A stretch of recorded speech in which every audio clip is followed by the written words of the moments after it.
Précision, méthode, adresse, 3 qualités essentielles pour éliminer un ennemi, le déchet. D'habitude, cette mission, ils l'accomplissent dans le plus total anonymat, dans l'indifférence presque générale. Aujourd'hui, ces hommes concourent pour décrocher le premier titre de champion de France de conduite de balayeuse aspiratrice de voirie. Ouf, ils sont 12 venus de différentes régions de France. Un challenge professionnel, un défi personnel.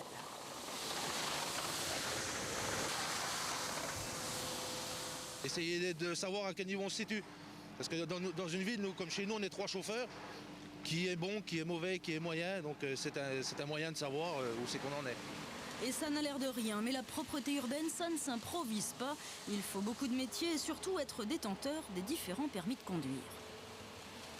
Record battu! Le problème du chauffeur du balayage, il doit avoir les yeux partout.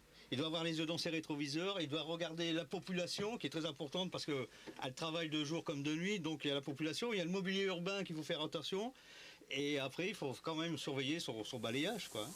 Épreuve théorique, rendement, maniabilité étaient au programme de cette première compétition, un championnat qui l'an prochain sera précédé de sélections régionales. Alors regardez cette image, c'est une première, c'est à Reims cet après-midi au Parc des Expositions. Le premier championnat de France de balayeuses automatiques. 6 villes y ont participé au programme concours de rapidité et slalom. Voilà, comme vous le voyez sur ces images.